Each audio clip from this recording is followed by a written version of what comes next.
Chapter 30. The Spring of New Bath. The Kobolds' Arrival. Soon enough, the kobolds on the ship arrived in Parthenia.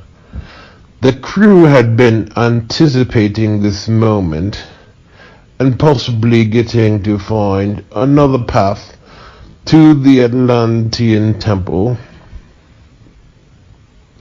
General Ratburn started setting up camp and ordered the kobolds to start cutting down trees. The general's justifications were that they needed a clearing to mark their path on the way to the temple. Little did the general know that Parthenia was a very large island, and reaching the temple could be quite a difficult task. Ioannes wandered off to explore this new land. By this time, General Ratburn was being quite a slave driver. Ratburn had quite a dangerous influence over the kobolds and spoke of projects to develop this land into something more useful than trees. The kobolds noticed that General Ratburn was always drinking some strange tonic, which he explained was some form of medicine. Frankly, the kobolds were getting quite frustrated with these pointless labors, and wondered if General Ratburn had any intention on helping them get to the Atlantean Temple. Meanwhile, one Paspahegh, Rivka, had been in the woods looking for her mentor Willow. Willow is an older ant, who are creatures like elves and kobolds, but have the appearance of trees. The ants are said to be a very wise creature, commissioned to watch over the forests, such as from the likes of General Ratburn. Rivka had come to Willow for some advice. Rivka had been having dreams from a strange building with a facade of a Greek temple and a step pyramid. Part of Rivka's dilemma was that her father, the chief, betrothed her to a Paspahegh warrior on a steady path. When Rivka explained the dilemma to Willow, she said that the warrior is no fit for her, and is destined to greater things than sticking to some pre-assigned roles. Rivka asks Willow what she should do.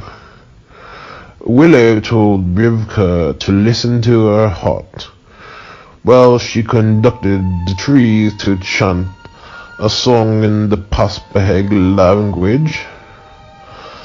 After this song, Rivka was endowed with the gift of tongues. While Ioannes had been exploring the woods, he heard some cryptic noises and feared that the Paspaheghs were about to attack. Ioannes got his sword ready to attack and found Rivka. Ioannes had been utterly stunned, as she was very beautiful and did not attack as Ratburn had always warned. Rivka had been following Ioannes as she recognized him from a dream she had long ago. Ioannes asked Rivka who she was, and she was able to speak and understand the Sparto-Gallicanian language. Ioannes found that Rivka to be very beautiful and nothing like he expected the savages to look like. Ioannes explained that they were to find a walled structure of a great stone temple. Rivka showed Ioannes a walled settlement from the high place, and showed him a village with walls made of dead trees and round-roofed cabins. Ioannes then showed Rivka a picture of what he meant, which she had never seen or heard of. Ioannes got a laugh at knowing they parked in the wrong shore. Ioannes nearly blew his chances with Rivka after offering to rescue her from the savages and bring her back to Hyteria. Rivka explained that this place was her home. Ioannes tried to explain that she is an exception to the rule and turned out quite fine. Rivka then explained that these savages are her people and she does not need any help from these intruders. Ioannes then tried to apologize, but Rivka told him to come along and let her show him the secrets of their land. Rivka then gave Ioannes a tour of their culture and balance with nature. Rivka showed Ioannes the grass dwellers known as the Alaks, and these mammalian serpents dwelling in their rivers. Rivka then tells Ioannes all about how the trees give up their branches when they are too much to carry, and allow her people to use the branches to build their houses and their walls to their cities. Rivka also tells how the trees can never reveal the secret if people come into their lands and chop them down. Rivka then explains the tribe known as the Genu, who only sought to destroy their land and their people. Rivka tells Ioannes about the battle to defend their land against these monstrous Mistevants. Frankly, Ioannes never heard of Mistevants turning into monsters, but was not unfamiliar with their existence. Rivka then introduces Ioannes to the Ents and Willow in particular. Willow immediately trusts Ioannes after a brief scan and tells Rivka he might be her perfect match. By this time, Ioannes begins to realize that General Ratburn was mistaken about these people. Then Ioannes always felt that there was something quite strange about General Ratburn. The birthday party and the busy week. As it came to pass, the Lent season was nearing its end. Milo had been working to get some clients for his new landscaping business. Milo already had Grand Petoni, Aunt Adrienne, Uncle Petra, and Aunt Doro, and Aunt Grandma Dora as his clients. So far, Milo's clients were all older, but they thought they would help him get a startup. The Thursday after Latare Sunday, Milo was a bit anxious, as he and Ray had a deal that should he have at least 6 clients by the upcoming Friday, he would not have to start looking for a part-time job in the service industry.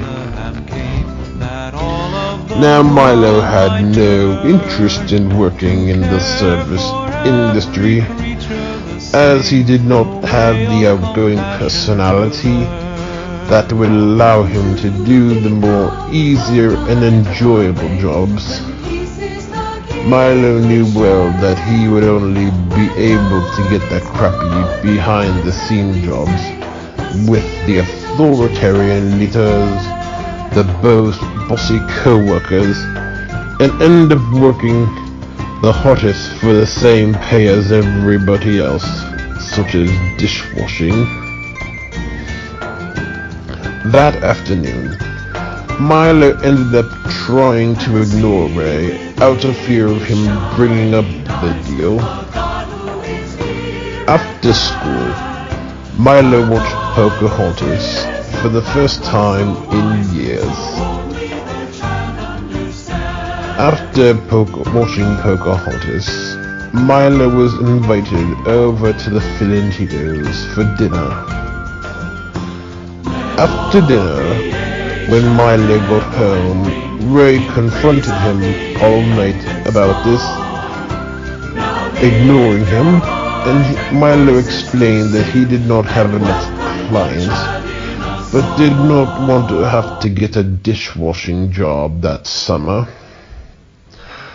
Ray decided to accept that he only had 4 clients, even if they were all people he knew, and gave him some extensions to not worry about not being in a rush to look for new clients, or to look for more clients, I should say. At this time, Milo found out that the WLP company had begun to sell music on iMusic, which was a program Milo got an account for and purchased the music he wanted. Milo's plan with the program was to download 50 songs a month, and would download 25 church songs and 25 pieces of ethnic music. WLP is officially known as World Publishing Library, which is where the current hymnals at St. Timothy came from. The other 2 major Catholic liturgical music companies of the Americas are OCP and GIA. Milo found these songs, Jerusalem of Dreams and Behold, I Make All Things New. Jerusalem of Dreams was written by Rory and Claire Cooney and based on Psalm 122 in the style of a march, while Behold, I Make All Things New is based on Revelation 21 and the book On Loving God by Saint Bernard of Clairvaux. On Saturday, Matt was in town for Eustace's birthday party. Alicia was a no-show for the second party due to some plans she had with her chums. By this time, Matt was getting out of his overly cautious phase. Possibly Matt knew that Milo and Salvatore were giving him a hard time about this. That afternoon, Milo, Matt, and Salvatore went through a walk in the Jafari's neighborhood. In their neighborhood, there was this game of setting up plastic flamingos in people's front yard. Salvatore joked about setting up some flamingos in the Jafari's yard and putting masking tape turbans on them. Of course, they had not been serious, as Milo did not think this would impress anybody, and especially Amira or the chorus should they find this one out. That night, Samantha had a birthday party. Before the party, Milo went to church with Aunt Marie, Salvatore, Lily, and Grandpa Tony. In church, Milo saw another woman from his Bible study at Richard Esposito's group. The opening hymn was These 40 Days of Lent. The priest that evening was Father Nick. In church, there was a majestic vision that started off 7 years ago on the first Sunday of Advent at the Saturday night vigil. The pilgrim who had begun his journey 7 years ago had come nearer to the temple and saw it quite clearly. Over the course of the year, the pilgrim met up with many other pilgrims, also taking this 7-year trek. They had been journeying through years of great toils and grief. That bright day, the pilgrims reached the glorious Temple City after a long, tumultuous journey. The pilgrims walked through the gates into the city, and it was quite glorious and serene, to which the pilgrims vowed loyalty to. There stood the temple high on the hill in all its glory, as they had long dreamed.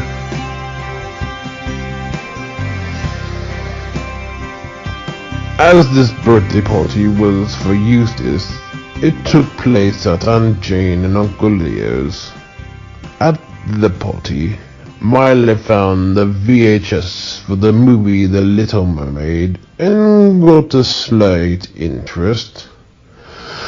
All Milo really remembered was that the movie said that it was based on a Hans Christian Andersen story. Naturally, the original story is much more brutal than the Disney version. That last week of Lent had been quite a busy week for Milo. On Monday, he got both his braces off in the morning and an eye exam that afternoon after school. Milo remembered well that he had an eye exam on his first weekend off from summer vacation 7 years ago, and then an eye exam on his second weekend of summer vacation 5 years ago. And for dinner that night they had pierogies.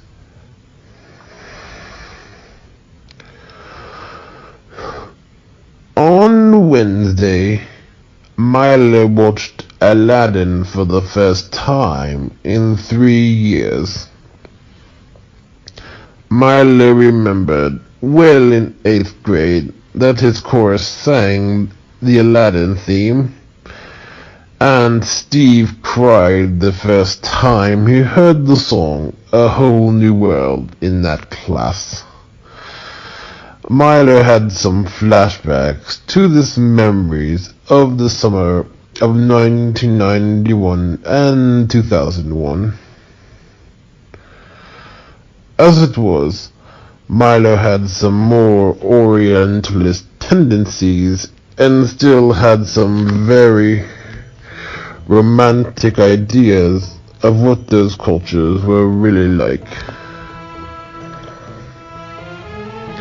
That evening, Milo would be performing as Simon the Cyrenian for the second year in the youth group Live Stations of the Cross.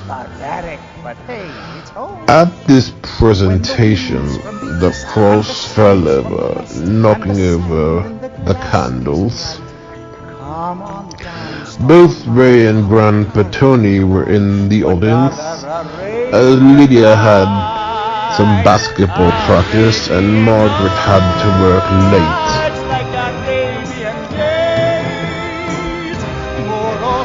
Then there was a vision in front of the stained glass windows being replaced by images of the genie in the middle, Aladdin and Jasmine on the outside, then the Sultan and Raja on the outer edges of the window. Then there was a vision with a great clearing of synagogues, churches and mosques, where many young people started to congregate to movie theaters, Disney theme parks and shopping centers.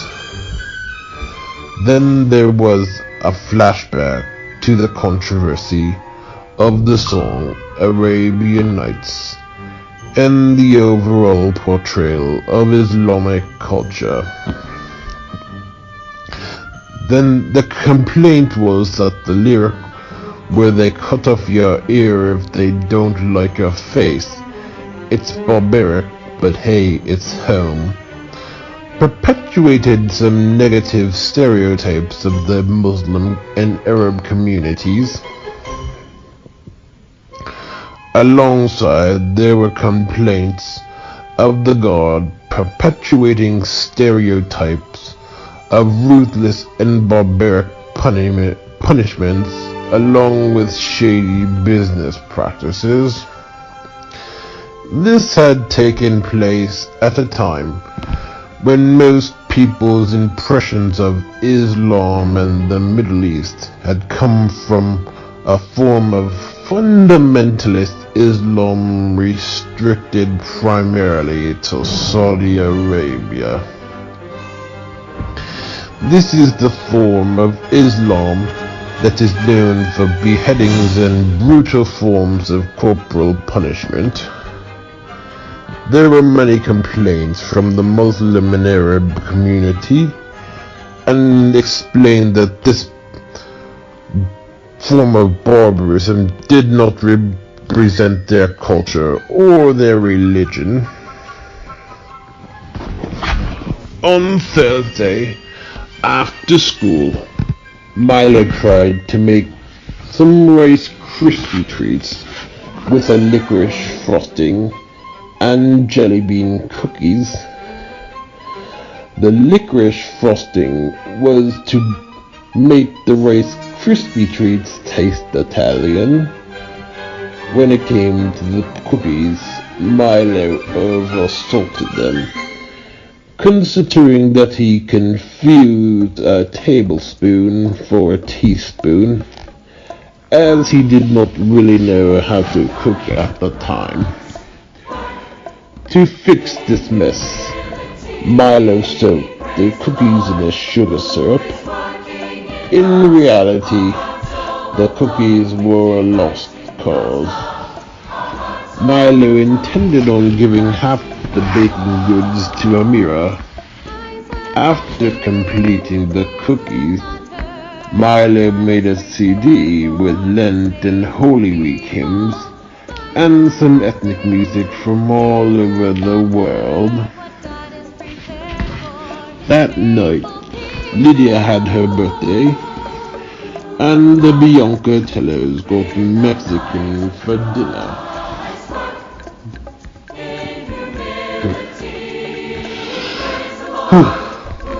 The culprit identified.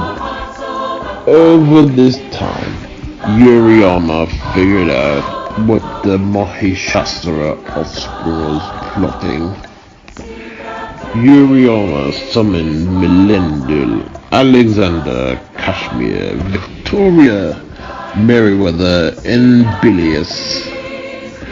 Yuriyama explained that the Mahishasura offspring was the alien offspring's brother, who was originally the one to plot the colors moving.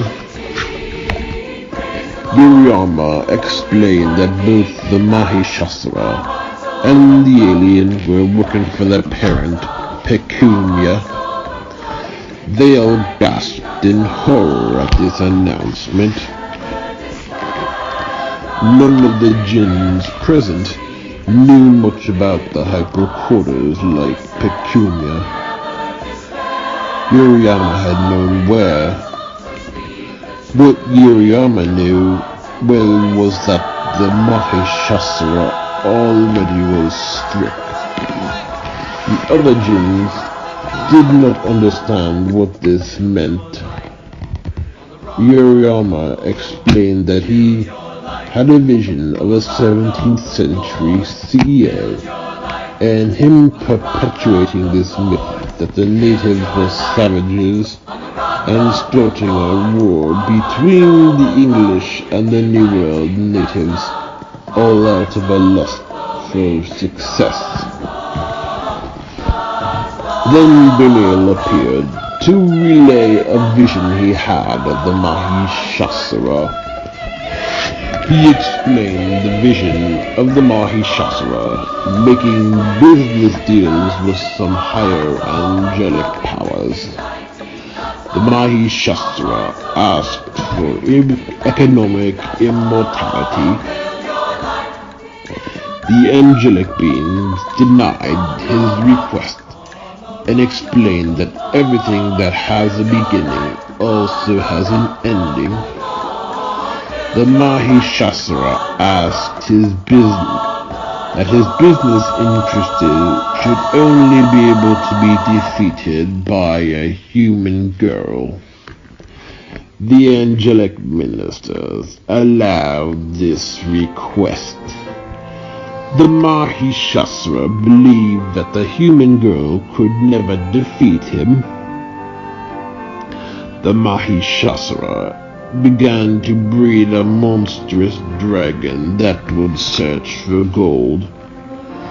This type of dragon was known as an Imeltian dragon that would grow based on the more gold he gained.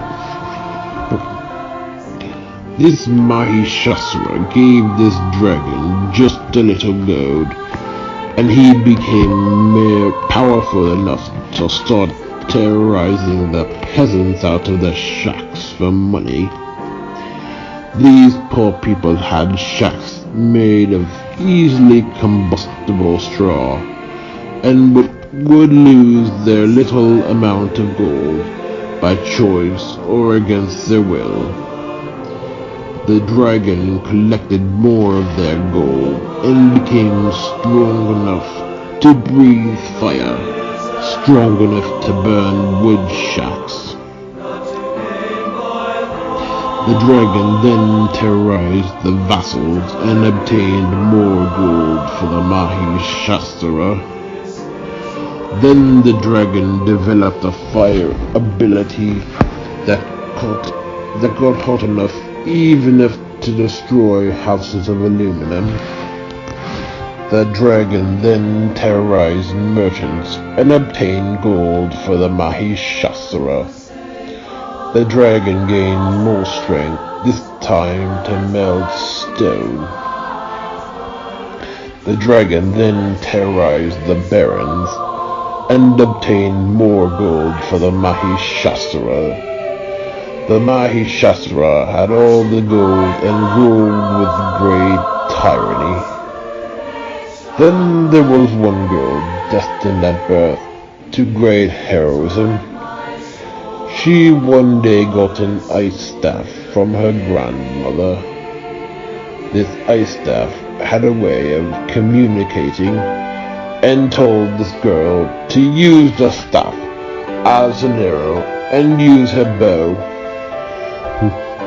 One day, the bow guided her to the dragon, and she shot the dragon with the ice staff, and he turned to ice. After this, the Mahishasura lost his only means of power, and was overthrown by all he had oppressed, and they all took back their gold. Danil commended Alexander for making the child think that the Kurdish girl looked like his former golf teammate. Melendil never knew that such a thing happened and asked Alexander about this. Alexander explained that he had this intuition and went along with it. Kashmir wanted to start in the West way to start lecturing Alexander, but knew that if Danil approved, he must have known something. Melendil just instructed Alexander to keep doing what he was and summoned Kashmir to assist him. Neither understood what the Mahishasura was supposed to do. Then Gregory showed up, explaining that the Mahishasura tempts people to their shadow side. Palm Sunday greetings. At school, the next day, Milo made Amira a Palm Sunday card and brought the CDs he made the night before. Before Milo's final class, he rushed to his locker and got his goods before the class began. Milo had brought all his personal items, including a book bag, coat, and the goods for his last class, which had been in the library that day. Milo's science class was in the library due to some chemistry project they had been assigned to. When school let out, Milo quickly left the building, got to Amira's bus, and put the goods on her seat. This aroused the bus driver's suspicions. Unfortunately, another boy sat in Amira's seat and found these goods. These boys got quite a chuckle about this junk. Soon enough, Amira arrived on the bus, but never claimed these gifts, as she would have been too embarrassed to take this junk. On the way home, Minyu and Nusha were also riding the bus, and Milo in the Westway wanted to tell those girls that he was Salenzo.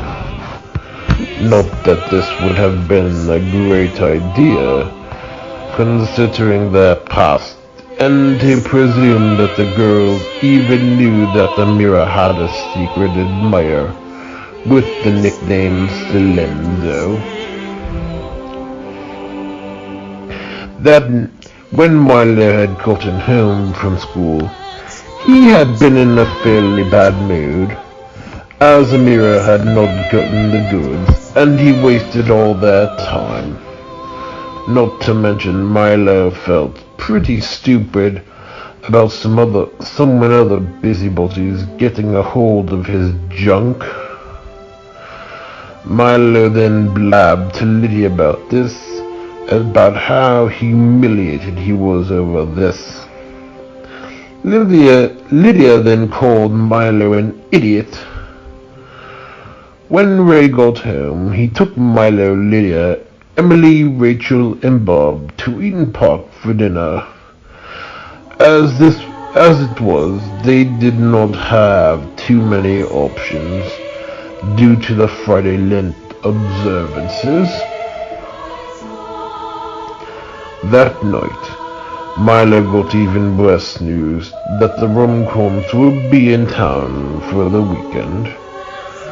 Their reasoning was that they would soon be moving to Atlanta and be making less frequent visits. Milo was pretty angry about this news. Plus, Milo was not too happy that the Rumcorns would be making less visits. Milo got this idea that there was some curse in the southern states, as any time Margaret's family moved down there. When Milo was in third grade, Uncle Doug and his daughters moved to Orlando, as his girlfriend, now wife Pam, wanted to move down there. Not to mention, Milo had not seen Uncle Doug in years. Eventually, Uncle Doug's ex-wife Hortensia Hoopsha moved into their neighborhood in Orlando. Plus, Milo also remembered Grandpa Clarence had left Grandma Pearl, adopted Maple Carroll's family, moved to Florida, and had very limited contact with his biological family. Milo is also remembering how little they saw the Rumcorns when they were in Missouri, like once every 2 years. Milo told Lydia about this, and she admitted that she was quite disappointed. Milo then blurted out that the Rumcorns would rather live next to that whore Aunt Hortensia. The girls had been humorously stunned that Milo had used such language. Milo then continued his rant that the Rumcorns would rather be near that fat-ass Carol and that bipolar bitch Pam, that bastard Kalisha. Milo had vented his anger about his relatives in Florida.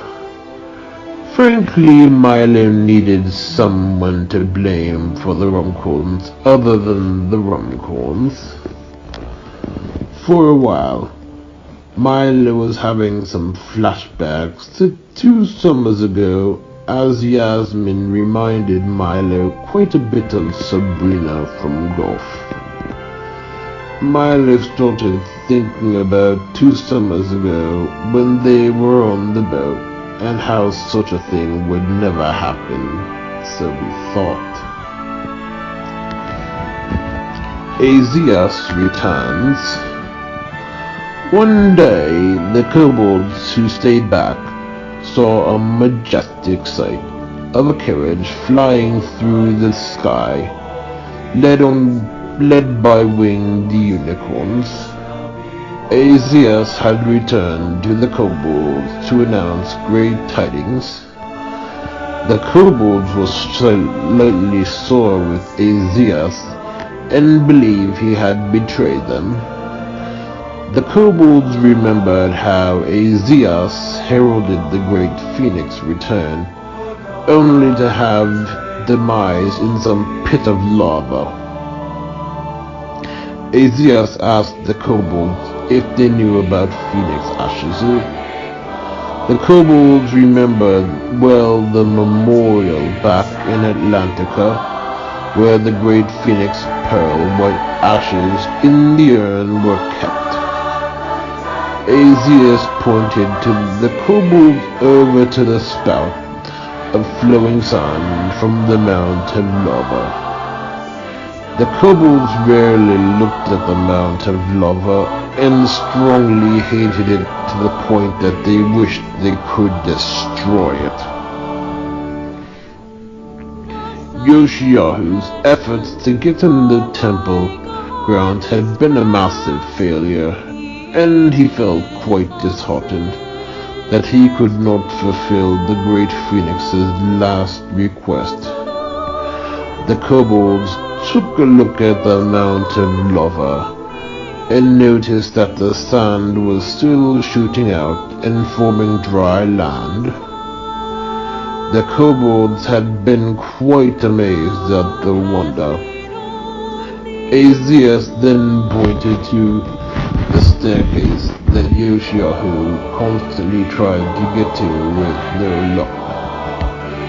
The water was becoming less deep, and riptides were nearly gone. The Blue Vision. On Saturday, Milo was not in a particularly good mood over the rum-corns. That morning, Milo and Ray had haircuts. Milo never mentioned any of this to Ray, as he did not want to get a lecture about not telling people where they can and cannot do, and what, as he already knew that. After the hair appointments, Milo and Ray got bagels at Panera's. At Panera's, Milo saw and Ray saw Danielle with Melina, and another friend of theirs with a baby.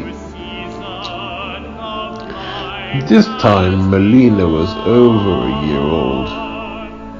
Now, around this time, Danielle and Jesse lived in Lansford, Illinois, and came into Cider-Pond to drop Ashlyn and Melina off to spend the week with Aunt Diane, as they were going on a vacation to the Grand Canyon. During the afternoon, Milo shopped around and watched Pocahontas 2, Journey to the New World, and Aladdin and the Return of Jafar. Milo was anything but impressed with the second Pocahontas, as it ruined the whole premise of the first movie. Milo had felt like it would have been better if the O'Malleys had moved far away instead of the Rumcorns, and not had to have Alicia around just as a kind of holiday obligation, which he was beginning to think was just nothing but an awkward experience. During the morning on Palm Sunday, Milo wished and prayed that the Diocese of Indianapolis would send out an inspirational to the whole city on selfishness and greed, and hoped that the Rumcorns would accidentally get the message. Not that they were Catholic anyways, they were actually Lutheran. Lydia overheard Milo mumbling his prayers and told him to stop his praying, and Milo told them that they were being the ones who were being selfish. Lydia told Milo that he was the one to being selfish. Milo told Lydia that they were the ones who just decided that some stupid job opportunity was more important than their family. Milo had no interest in Lydia getting a self-righteous tone with him. Milo then let Lydia know that they were the ones being just as selfish, considering that Kyle was still at Susawego for a while.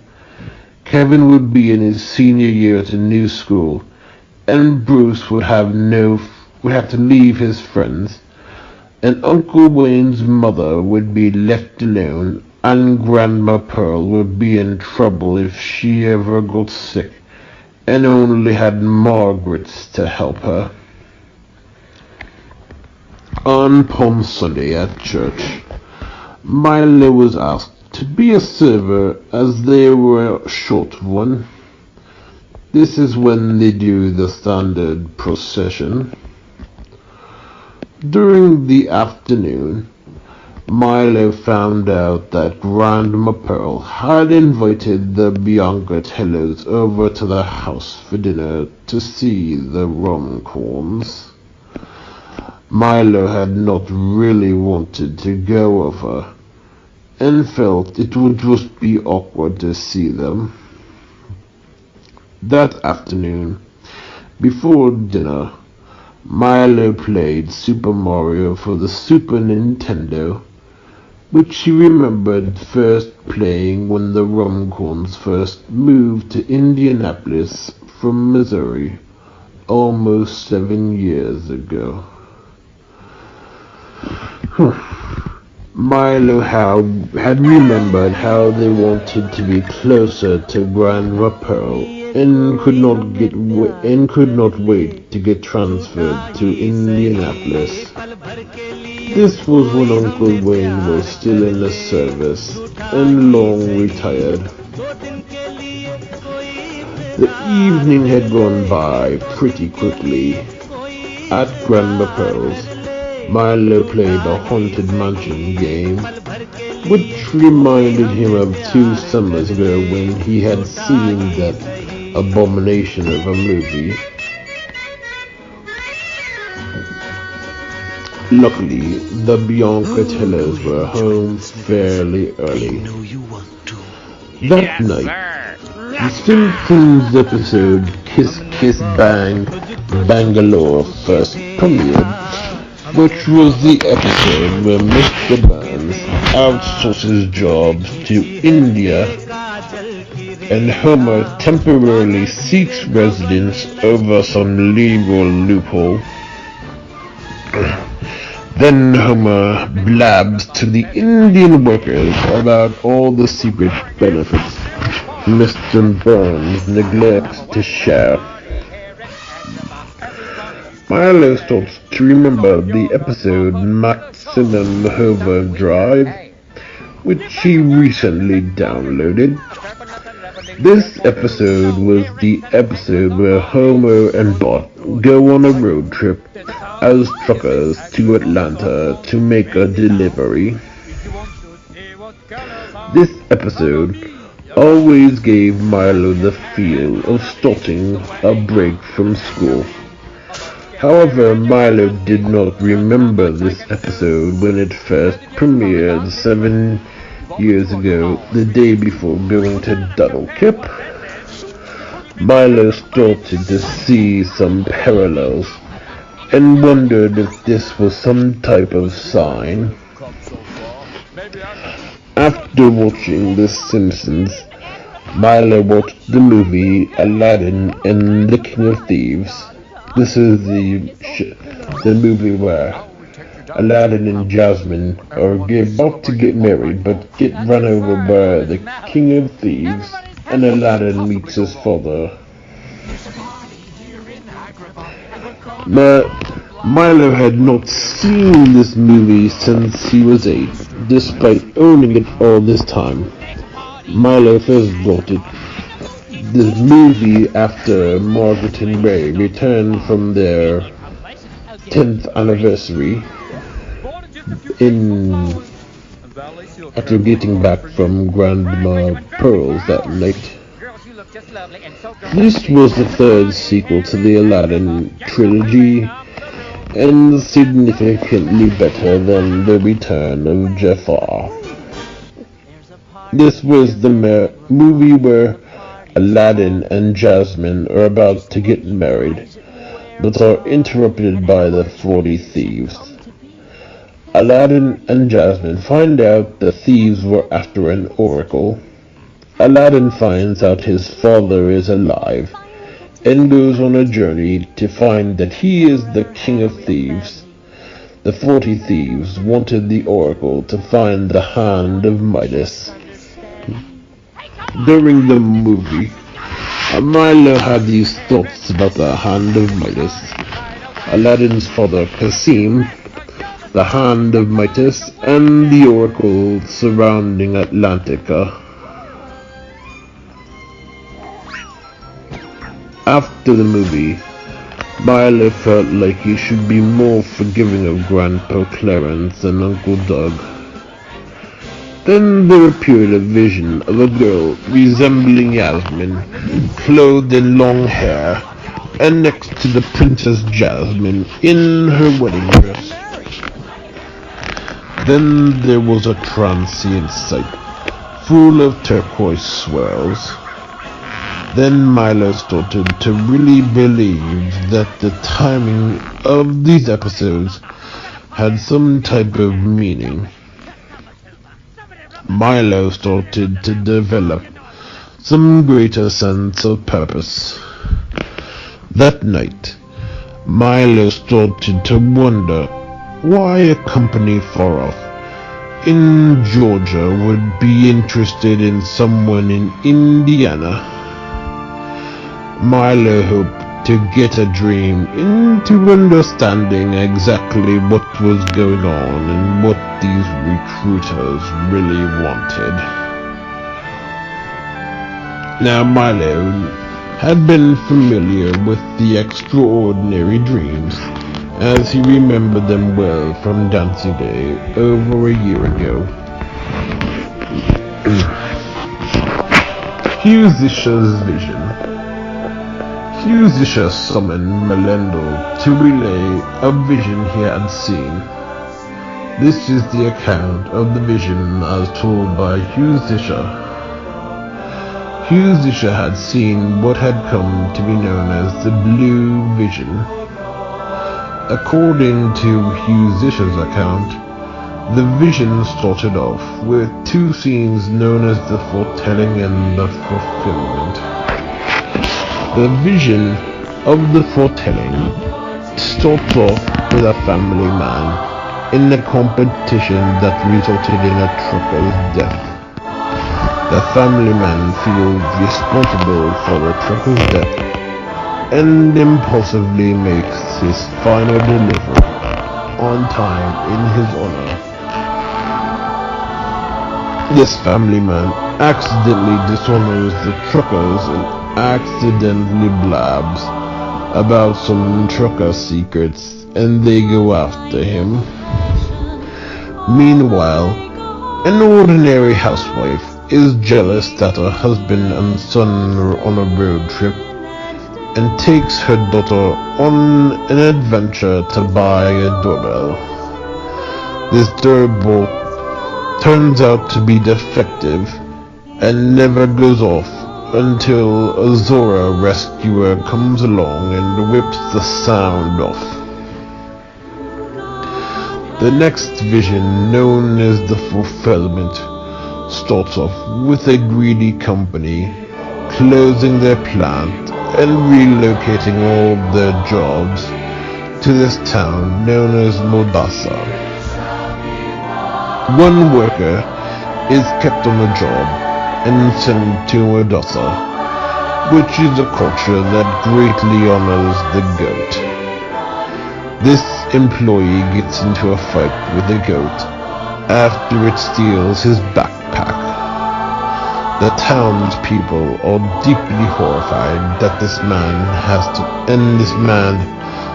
to make amends to the goat. This man starts his job and is highly exalted to a place of honor after revealing job benefits and teaching them how to create better working conditions. Meanwhile, this man's sister-in-laws go to a convention to meet their favorite celebrity. They befriend this celebrity and he starts becoming very annoying and always wanting to do escapes. Then the two visions culminated and joined in 2 pictures of a school gym and a financial city. Around the financial city are a ruthless and greedy boss and a family neglecting career man, a golden hand and a cold staff. Then a princess appears in a wedding dress made of hair and ready to do battle. Soon enough, Alexander shows up with some findings he had seen that night, along with Bilius. According to Alexander, the charge had just developed a new theory on his relatives moving, and thinks there may be something more going on, possibly something sinister.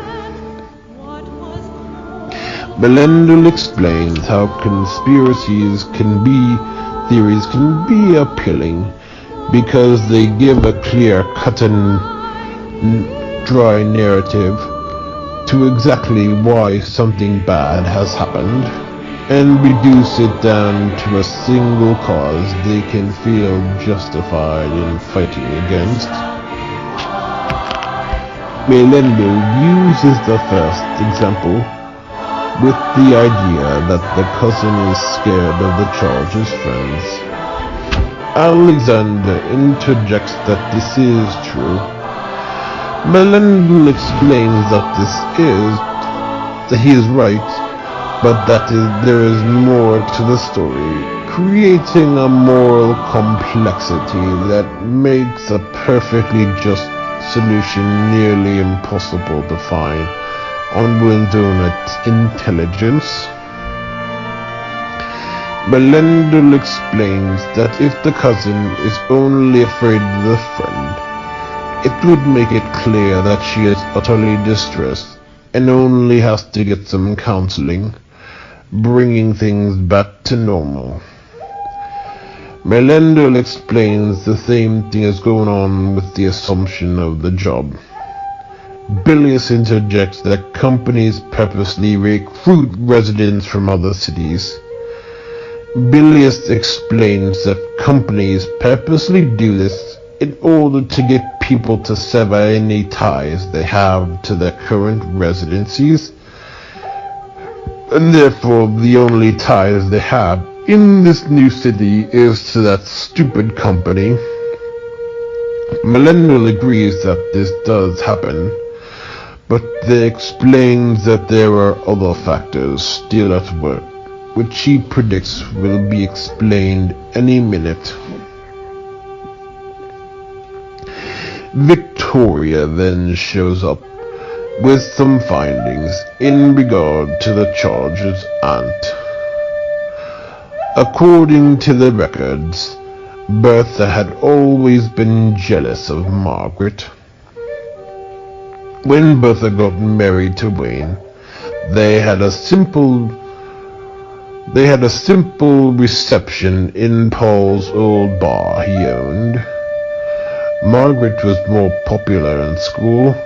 Margaret had a big wedding, and Bertha was supposed to be the maid of honor. Before the wedding, Bertha cancelled the trip as Kyle had an ear infection that Wayne easily could have handled. Even when Bertha was given a copy of the video, she refused to watch it. Margaret and Ray had not struggled financially, while Bertha and Wayne had. Alexander asks Victoria what the point was. Victoria asks Alexander if he does not see, but Bertha is jealous and wants this opportunity to show Margaret up and move to a larger city in the high Dixie society. Rivka's journey. The kobold Ionis and the Paspahegg Rivka were falling in love. By this time, Ioannes had been welcomed amongst the Paspahegh people for supplying them with fortification from the Genu, should they return. Ioannes had become very accustomed to this lifestyle, and greatly respected the Paspahegh culture. Ioannes greatly appreciated the way they could utilize their environment so well, and not need to build great cities. Unfortunately, Ioannes completely forgot about the rest of the kobolds who were stuck with that general rat burn. Rivka had a dream one night of a quest she had been given to find a pyramid of the Great Phoenix and the Kukulkan. The Kukulkan is a serpentine creature who constantly grows, and when it gets too big, it begins to eat its tail. This is what marked the time to allow the society to die and soon rebuild. The legend of this city was that the natives, known as the Nephites, had built a glorious city but became lustful for more power, riches, glory, and were never content. The time had come for their society to go in decline, and begged for deliverance. Then an offspring, known as the Horsemen, advised the Nephites into sacrificing other natives from Parthenian tribes, and that he would form their corpses in scales to resemble the snake's tail. The sacrifices had gone on too long, and the city of Nephites became very tyrannical, and seemed very high and refined, even with mandatory education. Other tribes got fed up with the Nephites capturing and sacrificing their members, and they figured out how long they had lasted, and how they had done so. The other tribes got together and summoned the Alux to locate Kukulkan's tail and presented it to him. After the Alux revealed to Kukulkan what had been going on and presented his tail back to him, he went into the waters and began the long process of eating his tail. The Nephite civilization went through a painful fall where their people were scattered all over Parthenia, and the pyramid was abandoned and overgrown. Rivka knew she had to find and rededicate this pyramid, which may also be the only hope the kobolds have of seeing the Atlantis temple.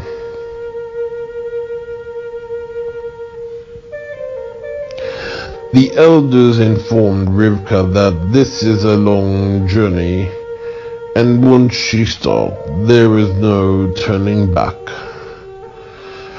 Rivka knew that this was not something she could turn down.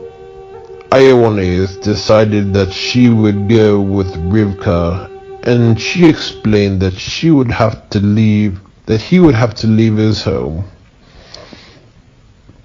Ioannes explained that he left his home on the Londinian facility in order to find a new home in Atlantica and Padmontis. Ioannes was born after the Forster clan was relocated to that horrible facility in the old Londinium. There was a little arguing, and Rivka agreed to let Ioannes join them. During this quest, Ioannes met up with the other kobolds who had abandoned Ratburn's mission.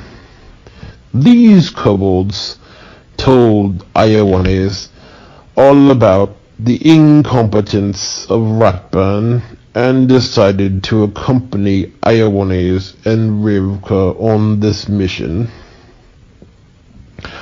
Ioannes introduces these kobolds to Rivka and explained all about how the two met, their culture, and supplying the Paspahegh with defense. According to these kobolds, General Ratburn was only having them cut trees down and build up settlements. Rivka had been horrified about what she heard and explained how to harvest fallen branches. Rivka explained how the Genu seemed very similar to General Ratburn. After the kobolds gave her some descriptions. Spring break. That particular Holy Week, Milo was in school, as the spring break was the week after Easter that year. On Monday and Wednesday, Milo had his SATs, much to his displeasure. The test was just as stupid as Milo expected, and the time he was not taking the SATs, he was studying for them, and doing these pointless practice tests.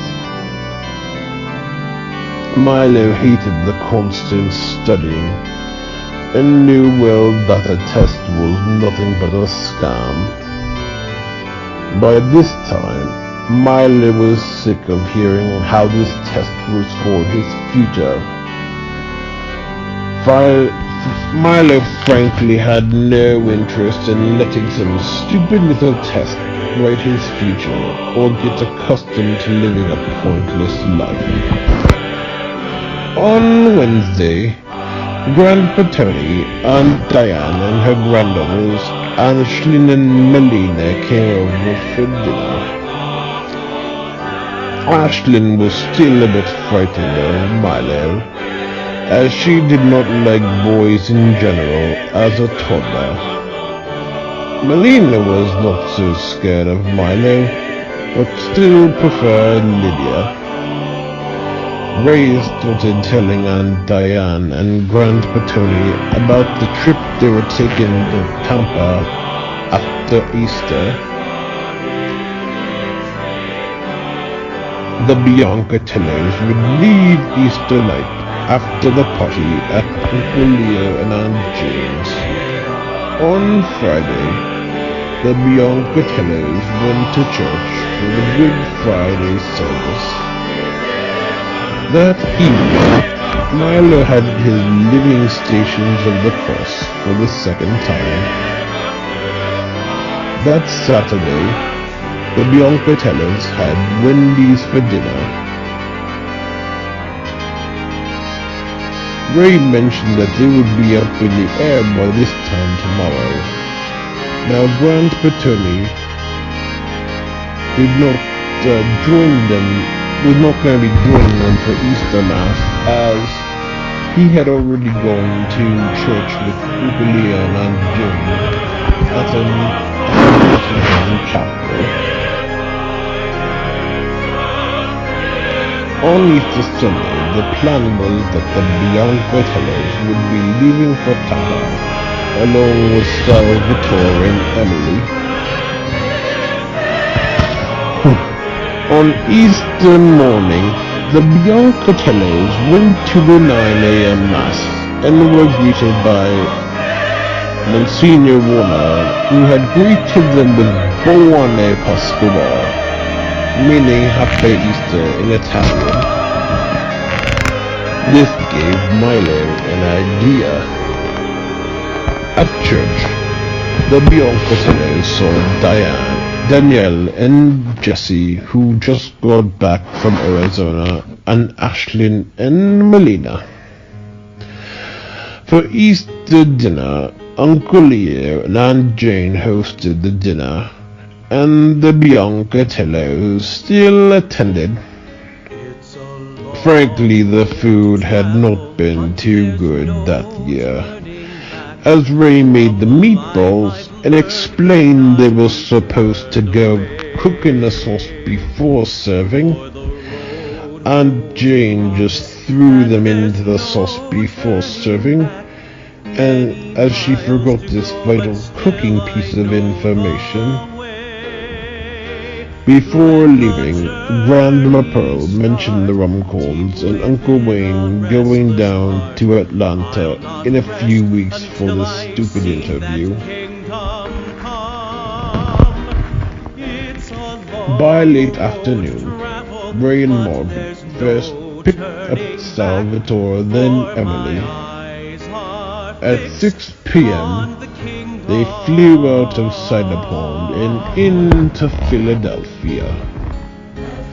The Biancatellos arrived in the Philadelphia airport, and Milo saw a substitute teacher he had seen in school the year before. Milo had a fairly easy time this flight, and was not so bothered with being in a plane or catastrophized like last time. Now, being in the airport was still pretty boring. Otherwise, Milo, Lydia, Emily, and Salvatore walked around and came across a lot of vendors trying to sell junk. As they were going to Florida, Milo started developing some theories that Hortensia was somehow behind this job offer Uncle Wayne got. Milo started thinking that she had some connections with this Atlanta company and was plotting to use the Rumcorns and get their money. Then Milo planned on confronting Hortensia should they cross paths. At 1 a.m., the Biancatellos arrived in Tampa, and right on time. They got their rental-car, drove to Tampa, and into the suburbs where their resort was. Ray took Milo, Lydia, Salvatore, and Emily to see Margaret the next morning. Margaret had been working that week, which was why the Biancatellos were down there in the first place.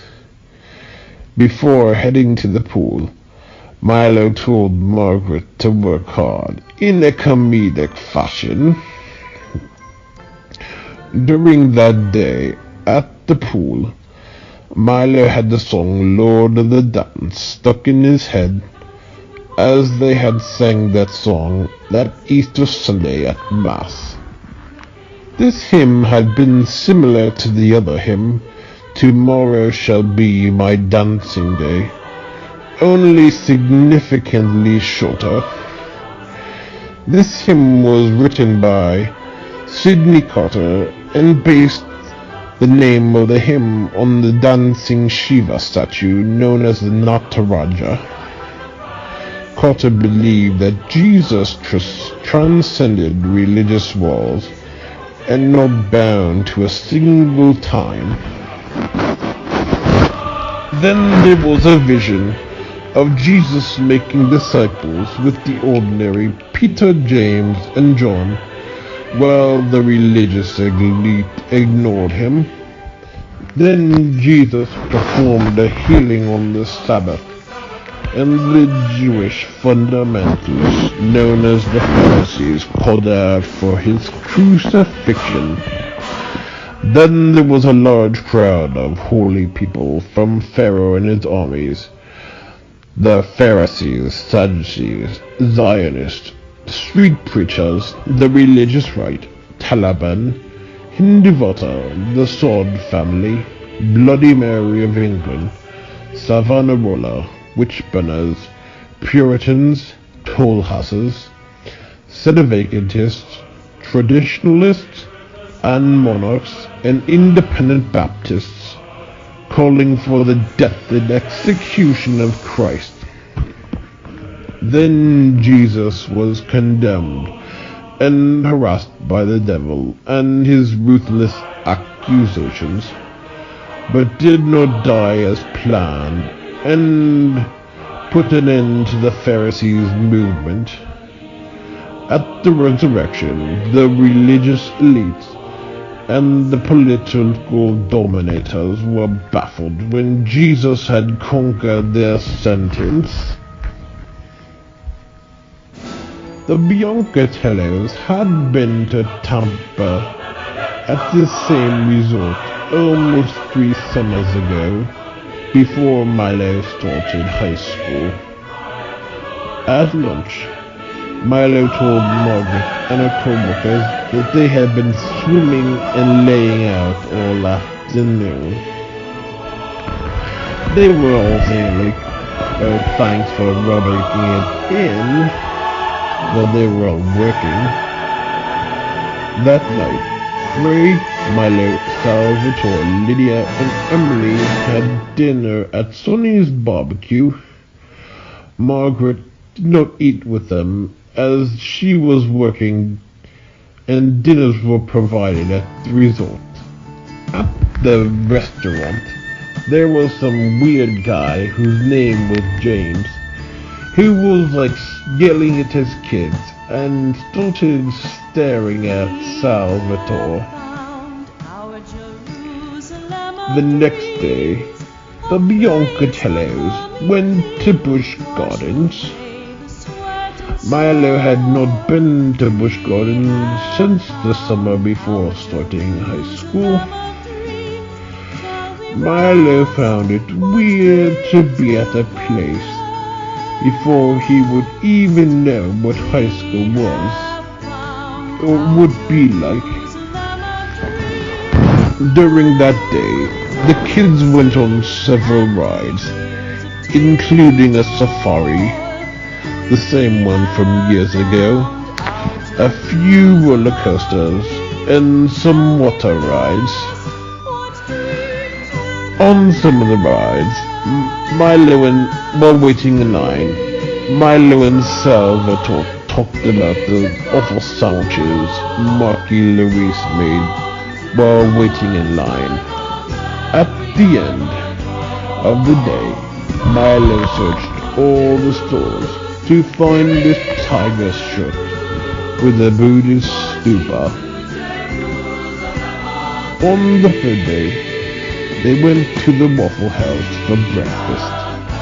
Salvatore wanted to go to the restaurant since the first day. At the restaurant, Salvatore did not even order waffles. Then they were off to Adventure Island.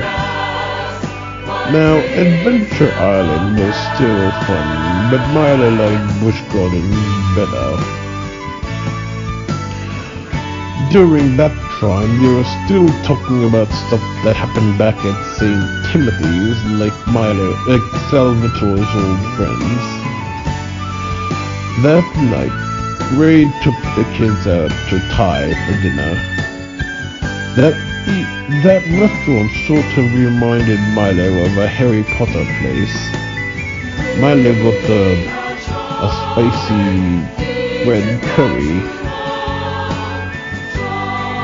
That evening, when Milo nearly dozed off, he was awakened by an old friend, Gino. Milo had not seen Gino since the last time he was in Tampa. On the 4th day, they were back at the pool, and the last day. For dinner, the Biancatellos went to a mediocre Italian show. The waiter asked Milo a question, and Milo responded, "Si." The waiter said he was not Spanish. On Friday morning, bright and early, actually so dark and early, all except Margaret left the resort early in order to get back to Cider Pond. No one was particularly happy about going back. On the way home, Milo started thinking about 2 summers ago and anticipated a better summer than the previous one. On Friday afternoon, when he got back, Milo finished watching Harry Potter in the Goblet of Fire, which he got as an Easter present. On that weekend, after returning home, Lydia had a basketball game in Toledo. Therefore, Milo spent the weekend with the Fiorentinos. In the morning, the Fiorentinos took Milo on a cancer walk down the beach. Milo had seen a few people he knew, along with Aunt Jane, Eustace, Samantha, and Sylvester. Milo told them all about his trip. That afternoon, Milo and Salvatore took a walk up by the Jaffaris. That afternoon, the Jaffaris had not been outside. On Sunday afternoon, Ray and Lydia returned home, and they all went over to Grandma Pearl's to pick up Ginny. Ginny was pretty excited to see them and jumped on Milo's lap. That evening, Milo ordered some new iMusic hymns from the Notre Dame Folk Choir and a few from GIA. iMusic released 2 albums from the Notre Dame Folk Choir, Prophets of Joy and Crossroads in Praise. Some of Milo's favorites were Behold I Make All Things New, Sing Hosanna, Sing to God with a Tambourine, and Christ Be Near at Either Hand. The Return of the Great Phoenix. Rivka, Iowanes, and the new expedition team were still on a quest to find the lost pyramid. Frankly, the expedition did not seem to be going too well, and the pyramid was nowhere in sight. Rivka started to fear that she had been tricked and wept bitterly. One day, the team came across an elder from the Ixkatek tribe who gave them an emerald statue of the Kukulkan. This elder instructed the team to place the statue on the high altar pyramid. Then the elder told the story of the curse that had caused so much warring and confrontation between the other tribes of Parthenia. The elder explained how the pyramid was the one place that all the tribes of Parthenia were united to give thanks to the dance, whom the Parthenians called the Great Spirit. The elders then gave the expeditioners specific directions to the pyramids and warned them to follow them exactly. The team eventually arrived at the pyramid after trekking through heavy jungles, steep cliffs, and quicksand. The pyramid was an angled step pyramid with a sort of stairs leading to the temple on the top. The top of the pyramid housed the temple with the altar in the center. There was a stand that was supposed to house a statue. The kobolds who bore the bird statue placed it on the stand as the elder instructed. At once, a great bright light emitted from the bird statue, and there was a great quake. Then the bird statue came to life and flew off singing a song, declaring that the horsemen offspring known as Huitzilopochtli to the Parthenians had been scattered. The kobolds' expedition and Rivka stayed at the pyramid for several days, scoping out the land and searching for the temple. To Ione's slight disappointment, he could not see the temple from where he was. Then there was a great gathering, where the Parthenians traveled from the tribes to the temple in thanksgiving for casting out the Huitzilopochtli from their land and restoring peace to Parthenia. The Parthenians, in gratitude for Rivka, Iones, and the other kobolds, offered them to allow them to travel through their territory and gave them directions back to the Pospaheg land. Back in Atlanta, there was a great The spout of sand had stopped and the great land of beach was revealed.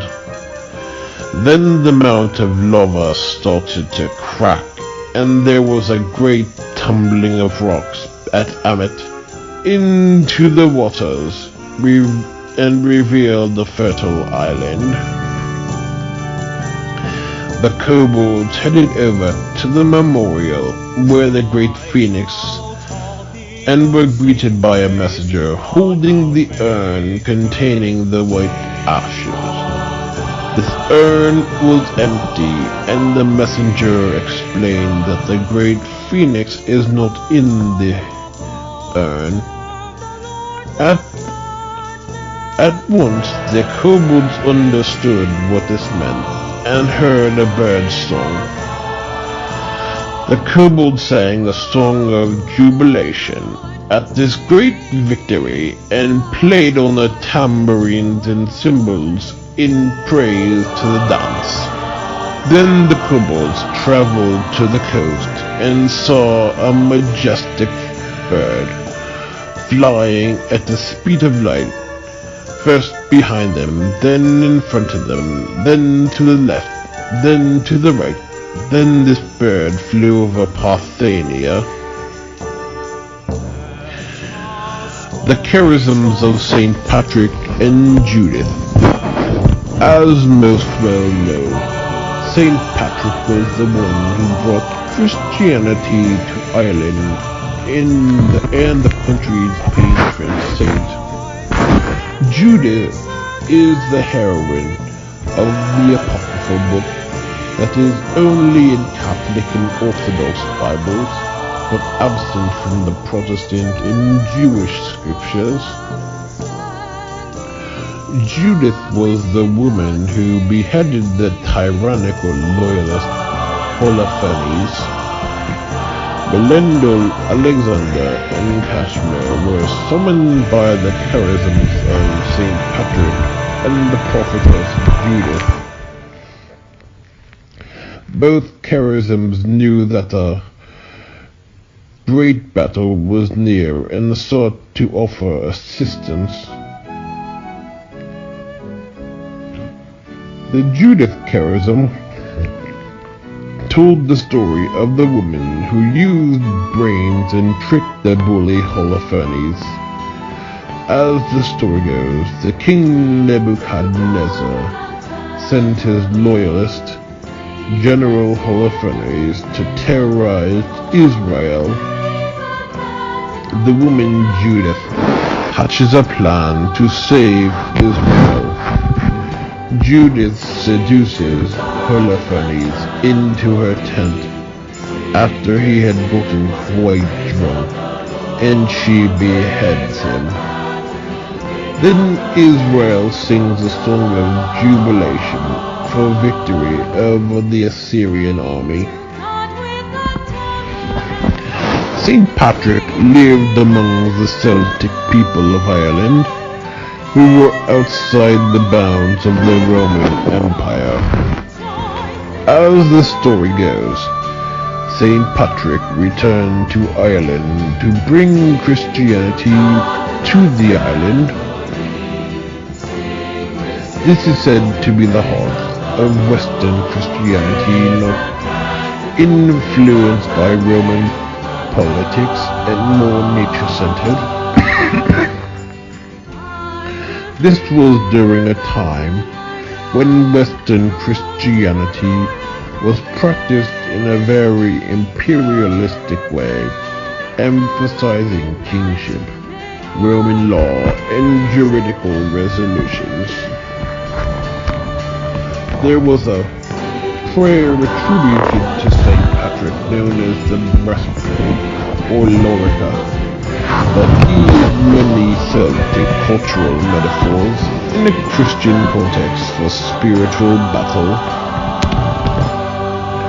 Much of the history had been revised by the monarchs. The Judith and St. Patrick charism joined the other gins for spiritual battle. By this time, the warriors established were Melendel, Alexander, Kashmir, Husisha, Victoria, Meriwether, Bilius, Randolph, and the charisms of St. Patrick and Judith. Easter greetings. The Thursday after spring break, Margaret returned home from Tampa. Milo had also made a CD that night with an Aladdin themed From Invitation and some Marian and Easter hymns. The Prom Invitation had a picture of Aladdin and Jasmine on a carpet and said, "You are cordially invited to attend the prom with me, all expenses paid." That Friday, Milo made Amira another card for Easter. The card said Buone Pascua, which Milo learned, as we recall, on Easter Sunday at Mass. During school, Milo's friend Jack said that he would keep an eye on the card and let him know on Monday if Amira got it. After school, Milo rushed to Amira's bus and got some other bus riders to drop off the card on Amira's seat as to not arouse the bus driver's suspicions for a second time. Milo had seen Amira get on the bus, but did not have time to tell if she got the goods or not, as she had to get on his bus. Back at home, Amira put the CD in and first came across this hymn, Immaculate Mary. This is the song Milo had downloaded over a year ago, right after Pope John Paul passed away. This hymn is believed to be a folk hymn from the Pyrenees Mountains. There was then a vision of the Holy Spring of Lourdes, first announced by Mary to Saint Bernadette Soudroyes in Lourdes, France. The healing waters from the holy springs sent forth a great flood to the world, tainted by poisonous forces. That weekend, Milo downloaded another song known as All Things New by Rory Cooney. Milo first heard the hymn 2 years ago when the Biancatellos went to church on Sunday in Indianapolis for Kyle's graduation, and when he saw Harry Potter and the Prisoner of Azkaban in theaters for the first time. This was right before that summer. Milo had been thinking quite frequently since This is right before that summer. Milo had been thinking about frequently since Yasmin came into the picture.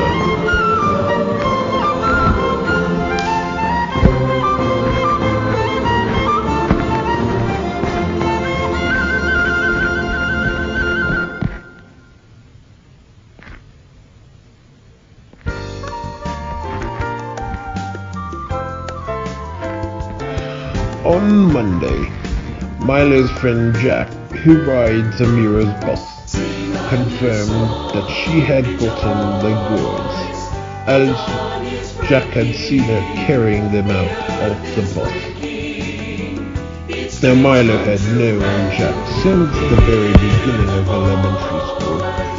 As we know well, in elementary school, Jack was that awkward boy who got picked on, particularly by Dudley, but Milo was nice to him, and was the one who helped him with that project that humiliated Dudley.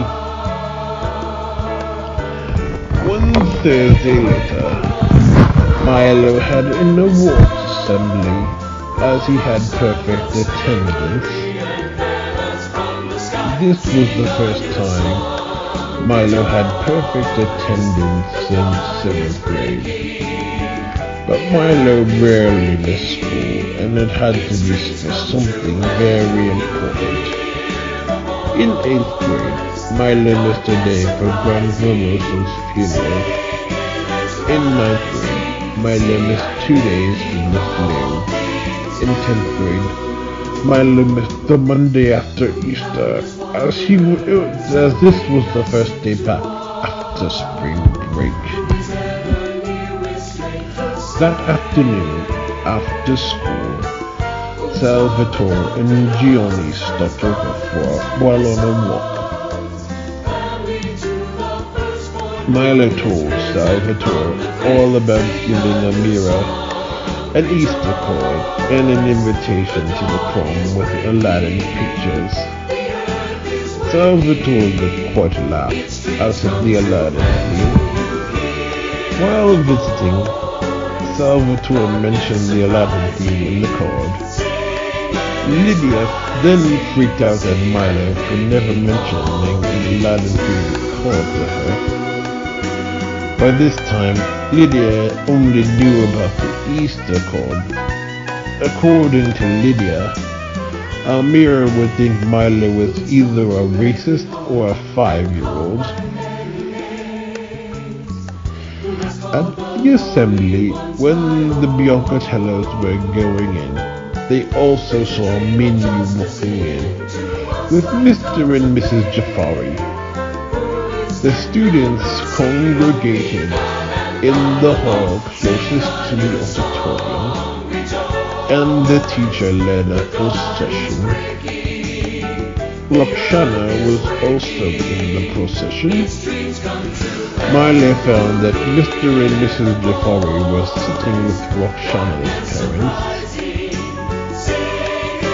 Over that weekend, it was time for Milo and Salvatore's confirmation preparations. Milo chose Uncle Mike as his sponsor, and Salvatore picked Rob. Milo chose Moses as his confirmation name. Milo had always saw Moses as a hero willing to stand up to tyrants and not bow down to unjust authority. On Saturday night, the Biancatellos attended the 7 p.m. Mass at a church past Phyllisville in Winter Park, as Lydia had a game in the next morning. That Sunday evening before confirmation, the Biancatellos Fiorentinos, Uncle Mike, Aunt Jackie, Grandpa Tony, Grandma Dora, Grandma Pearl, and Rob had dinner at Olive Garden. At the restaurant, Grandpa Tony was talking with another older parishioner from St. Timothy's, who also knew Aunt Mary and Uncle John. This was before a practice that would take place that evening. Food-wise, the food was nothing special, considering that this was Olive Garden. On the evening of confirmation, Milo introduced Uncle Mike to his friend Jimmy. The candidates were all gathered outside the sanctuary, waiting for the okay to congregate into the church. This reminded Milo of his first communion 9 years ago. The opening hymn was "We Are Called," and the celebrants were Monsignor Warner, Monsignor Sorbesky, Father Nick, and the deacons. Lydia was one of the altar servers, along with 2 boys. During the confirmation rite, the bishop said Milo and Salvatore's name the loudest. Now Salvatore's confirmation name was Rocco. And after the mass, Milo got his picture with the bishop, and then with his friend Richard Esposito, along with Father Nick, Father Luna, and Father Sobieski, along with who else? Oh, and his family, Aunt Michelle, and then Grandma Pearl, Lydia, and who else? That's it. And then Uncle Mike, yes, Uncle Mike and Rob. After Mass, they went, after the taking pictures, they all got dessert at Perkins. General Ratburn unmasked, and the celebrations. The kobolds still under General Ratburn were under heavy labors and had exploited the land pretty severely. They would not join the kobolds who escaped and were brainwashed into believing that Ratburn was the just leader.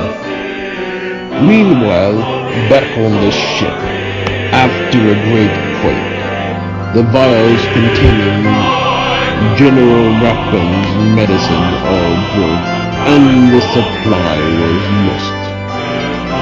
One afternoon, out of nowhere, General Ratburn got ready to ship out of Parthenia without the kobolds and escape. The kobolds figured out that Ratburn was acting a bit strange and snuck on his ship. The kobolds hid themselves quite well in case Ratburn entered the ship. Soon enough, Ratburn boarded the ship and set sail to Parthenia. When Ratburn was driving the ship, the kobolds searched through Ratburn's belongings and found his broken flasks. One kobold, Urkel, identified the flask as containing a tonic that could transform one's physical appearances for 12 hours. Then Ratburn found the kobolds and demanded to know what they were doing. The kobolds confronted Ratburn as he told them they were in no place to ask such questions.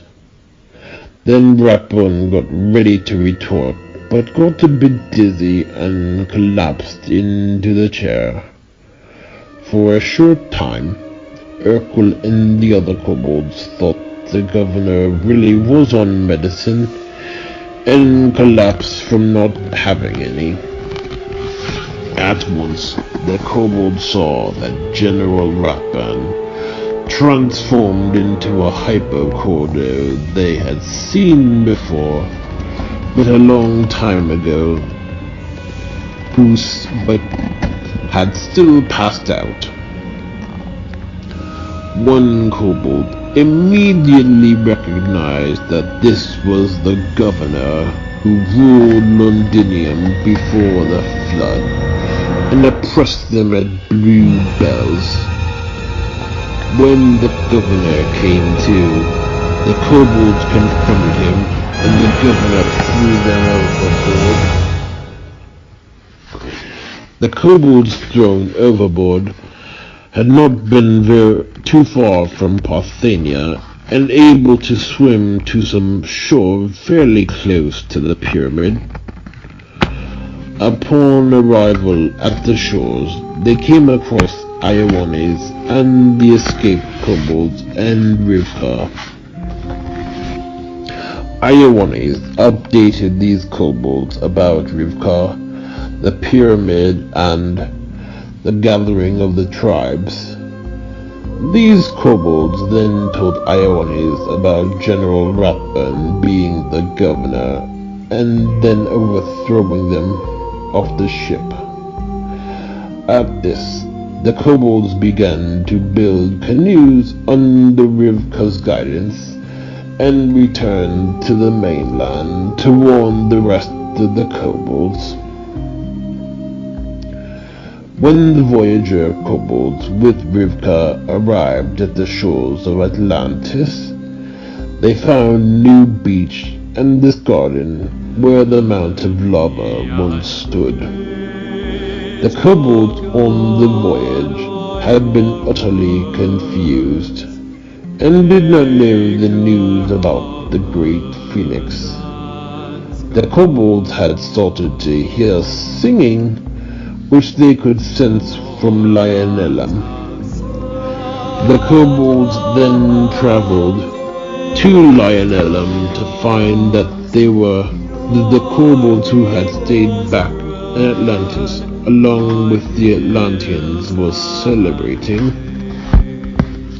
The kobolds found a celebration on the festival mosaic in the shape of the Gothic Triskel with much dancing.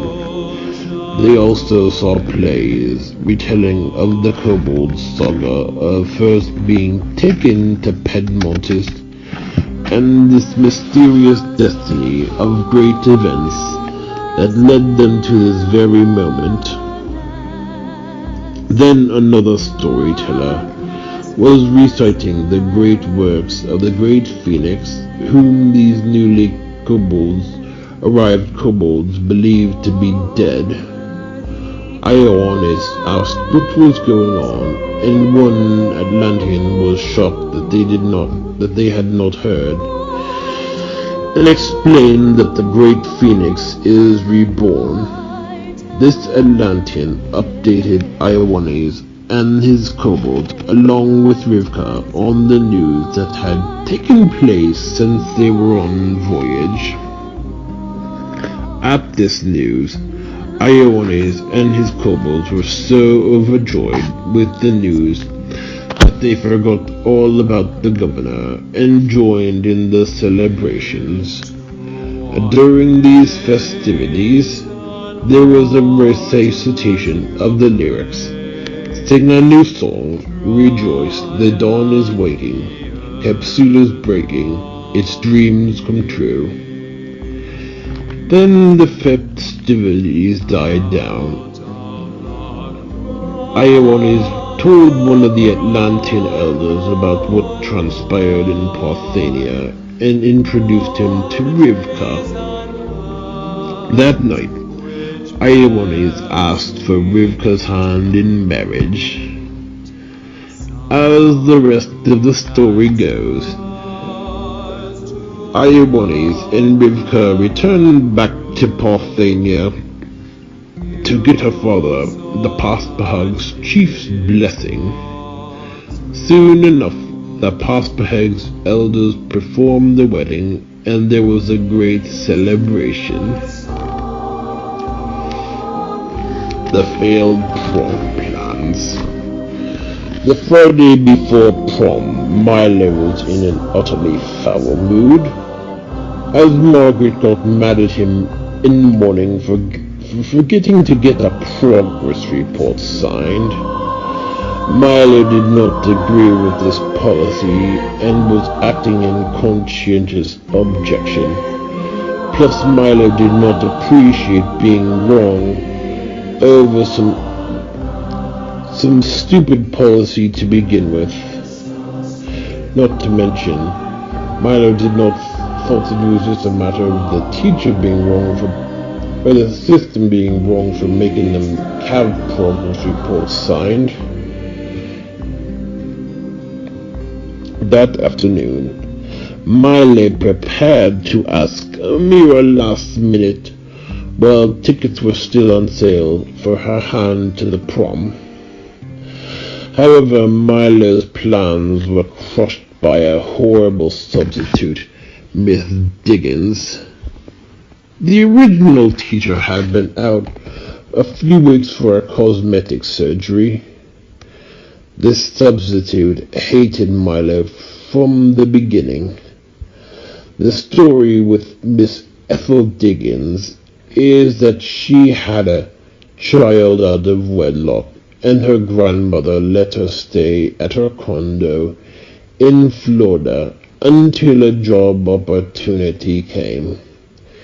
Diggins enjoyed this prolonged vacation and had no interest in ever getting a job. Was a mooch. To Diggins' disappointment, she was offered an opportunity to substitute back in Cider Pond, which means Granny kicked her out of the condo. Diggins became utterly resentful of this teacher who had gone out for surgery. Diggins figured out that this teacher loved Milo and started to develop a slight hatred for him since. Before the original teacher left, she asked Milo not to ask Diggins too many questions and to wait till she got back.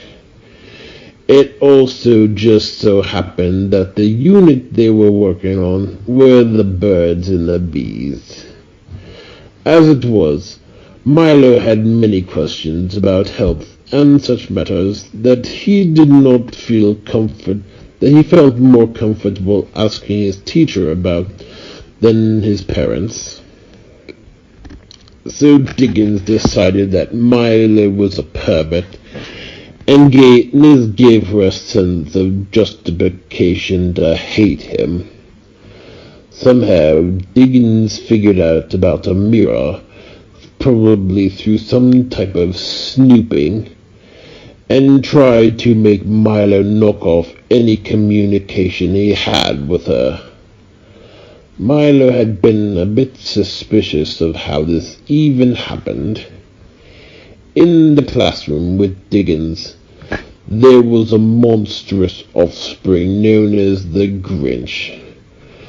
This Grinch was an offspring of the Hypochondros, Sleatham and Buttkampft. This Grinch had possessed that hideous Diggins at the time, much to her permission, and guided her to intrude on Milo's plans with Amira.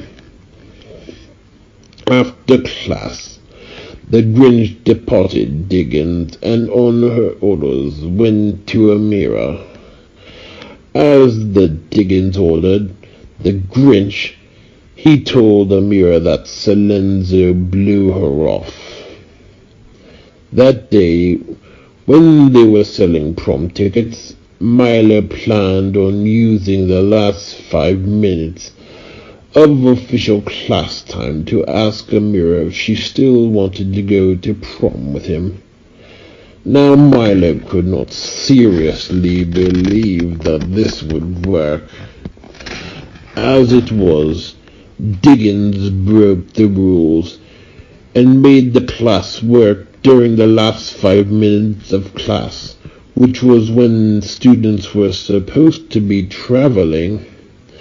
Milo had been very angry at Diggins, as he could not ask Amira to the prom, all because Diggins abused her power. Not to mention, Diggins was being a real bitch in the last few minutes of class.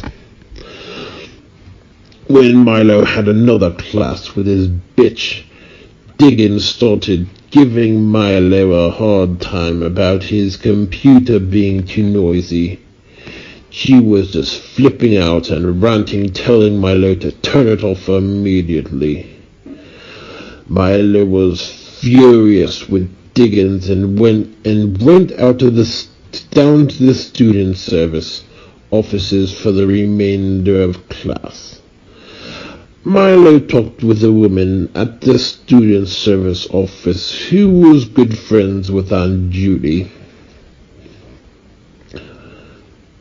This lady asked Milo how things were going, and Milo admitted that Diggins had been not treating him so well, and for some reason just did not like him. This woman was not so surprised and knew there was some reason why not. And at lunch, when Milo sat with his friends, he said all kinds of horrible things about Diggins and referred to her by every horrible name possible. Milo referred to Diggins as a horrible bitch, a two-timing slut, and a gold Diggins.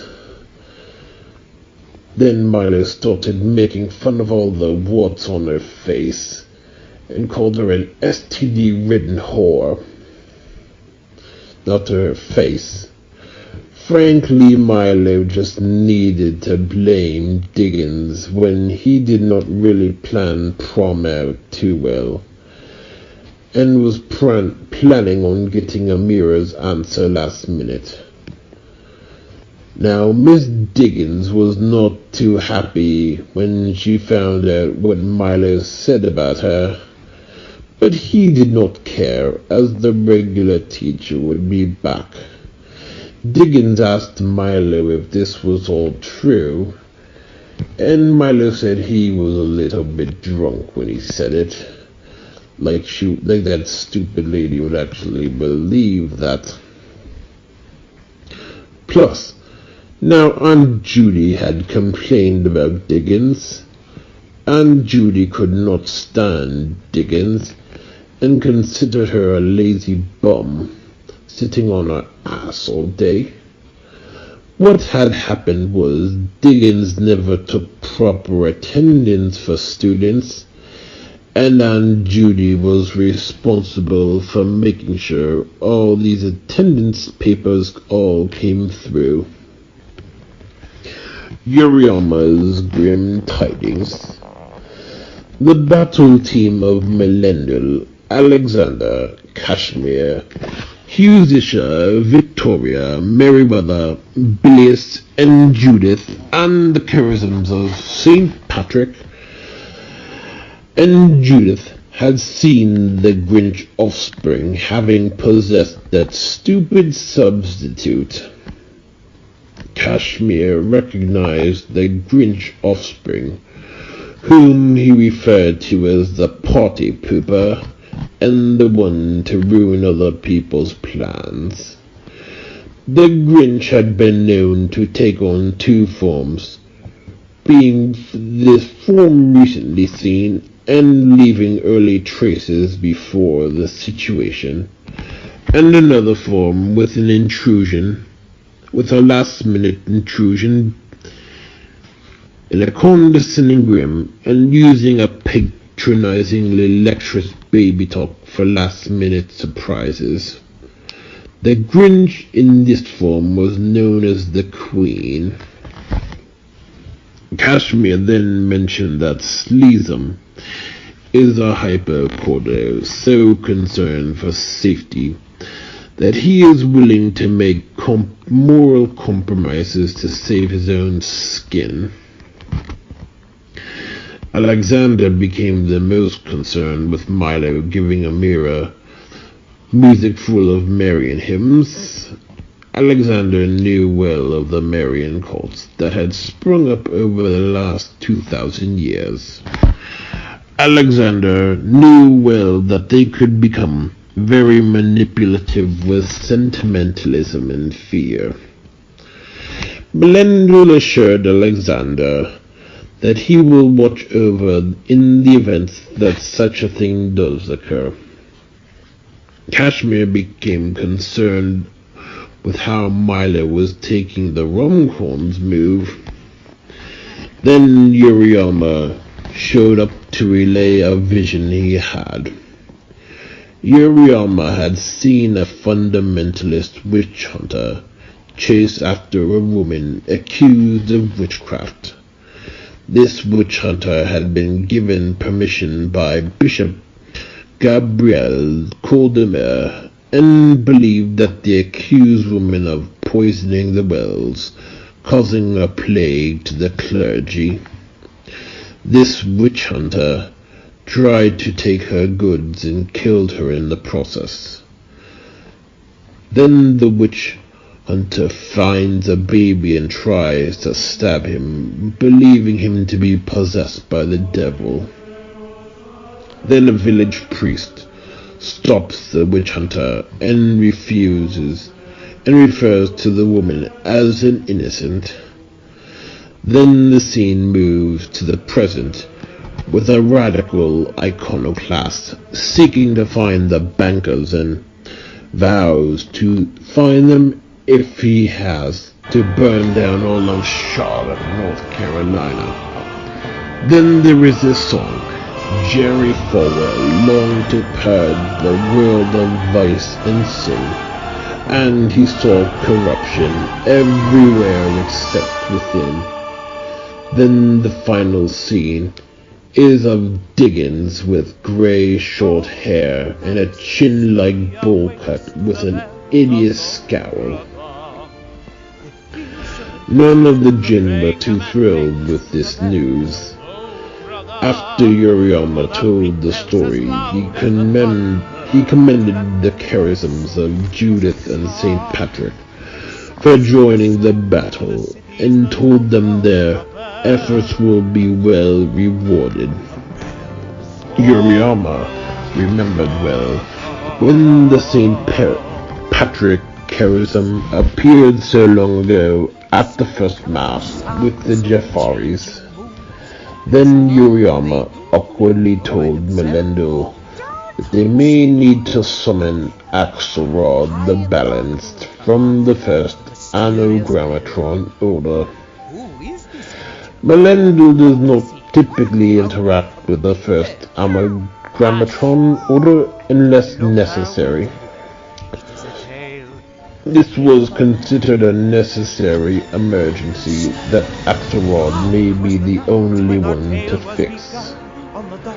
When Axelrod was summoned, Belendul explained the situation with the substitute working with the Grinch for malicious reasons. Axelrod declared that the substitute abused her power, authority, fraternized with dark forces, and acted with unjust prejudice, and would therefore be under the charges death. Axelrod then told the jinns that there was already someone in the depth of the charge by the name of Davis Walsnich for malicious slander from 4 years ago by means of uncontrolled temper tantrums. Belendul knew not to ask about debts and how they could be severely misused. Melendel summoned the charism of St. Patrick to reveal the movie to the charge, just in case. Then Melendel summoned Alexander and Casimir to develop a plan for the charge, and went and the Kurdish girl to speak. Then Melendel explained to Victoria, Meriwether, and Bilius that they had a secret mission for them that could not yet be revealed, and that he did not even know yet. The trio believed and hoped that this would be some upcoming adventure with impending results. Melendel's last request was that the Jinns make sure they know the dance is love, not fear. Then Melendel requested that they let others know this too, especially those in most need. Milo speaks with Yasmin. One weekend, Milo had watched The Aristocats and saw the trailer for The Hunchback of Notre Dame. With The Aristocats, Milo considered this to be the silliest of the Disney movies so far. Milo had seen The Hunchback of Notre Dame when he was 7, the summer after first grade. Milo remembered during the movie laughing so hard when Frollo fell off the bell tower into the molten metal, and Margaret becoming concerned about this. The other point of interest, Dickens had been the first teacher Milo had hated since Magruder. In fact, Milo even hated Dickens more than Magruder. One day in class, Milo became haunted by what he remembered from The Hunchback of Notre Dame trailer music. He remembered the commercial when Frollo told Quasimodo that he does not know what it is like out there, and Esmeralda telling him to leave Notre Dame.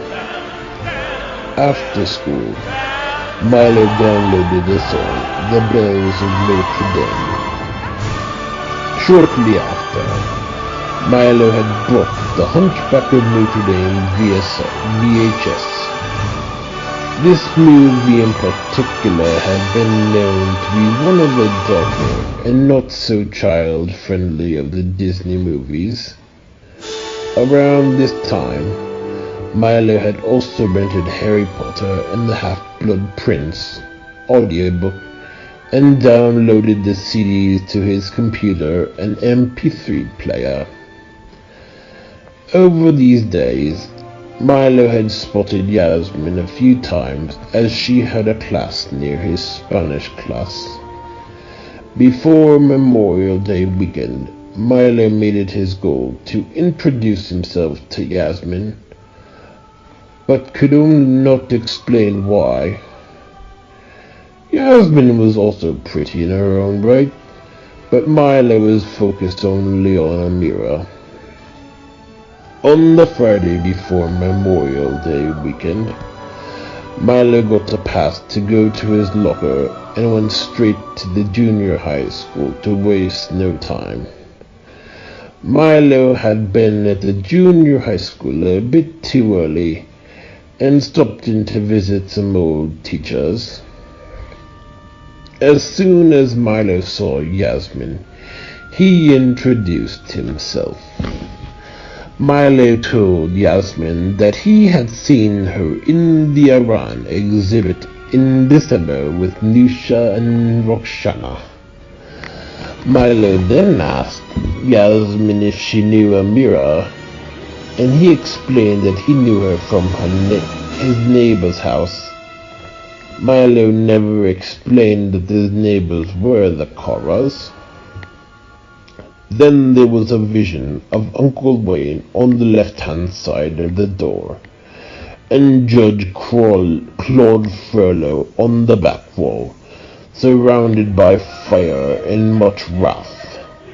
Then there was a recitation of Kyrie eleison, which is Greek for Lord have mercy. Then there was a choir reciting Lord have mercy on Yasmin, Lord have mercy on the Rumcorns, and Lord have mercy on the Biancatellos and the Sassanis.